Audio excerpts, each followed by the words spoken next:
Allison of Girl Sex 101, and I am here at Burning Man with my very good friend, Liz Wright. Hello, I'm Liz. And she's also my ex-girlfriend. Ex-girlfriend. Which leads to the question today, how can you remain friends with your exes? How can you?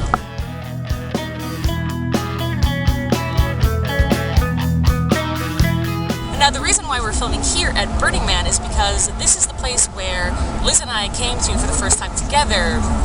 How long is it? It was about 9 years ago. About 9 years ago. And it's also the place where Camp Beaverton for Wayward Girls was founded, which is the largest queer women's camp on the planet, and also the place where Girl Sex 101 began as a workshop in a dome during a death storm for 8 women. And Liz was present for that workshop. It was so cool. I still remember moments from that. Yeah. What are your top 1 or 2 tips for maintaining strong friendships with your exes? This is something that I'm actually going through presently, but really allowing something to shift and to change. If something really works well for me, I get very comfortable in that, and it works. I don't want it to change. I like what it does. I like the dynamic. I like all of the things about it, and I'm just like, let's just keep going with this because it's good. But oftentimes, for whatever reasons, things shift, whether it's your dynamic, where you are in your life, what you're looking for, and instead of allowing that shift to occur, you continue to say, well, no, this relationship works, and then I feel like the relationship then kind of self-destructs. But I've found every time that I have had enough compassion within myself and with that person and for that relationship to kind of just let it be, it has really evolved into something beautiful, and I've allowed that friendship to stay intact. It actually sounds like part of the problem with breakups is the fear of change. Sure. Oh, yeah. It's hard to just reassess how you can still be in a relationship of some other kind and it's not a romantic one.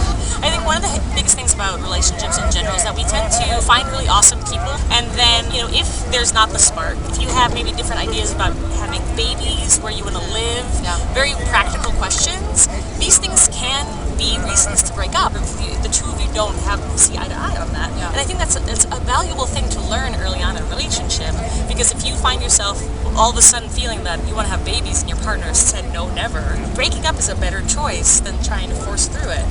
My whole thing is, if we go through a relationship and it's beautiful and it's full of love and full of friendship, and we can exit that romantic portion or the titled dynamic of that relationship, and you haven't done me dirty, but you've brought so much love, and done me dirty, maybe you have done me dirty. There's no reason that I would not want to continue on with that friendship and with that love, but in a different context.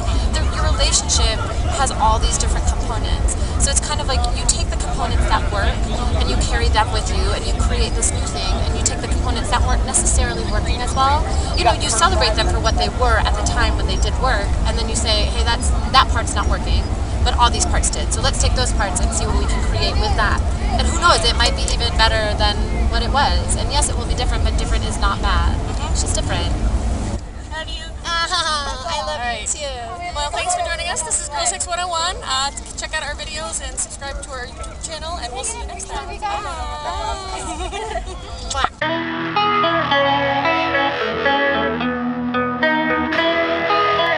I want to get a picture of you guys. Oh, sure. Really cute. We're just having an ex-girlfriend video. Oh, wait, it's ex-girlfriend? Yeah, we're ex-girlfriends.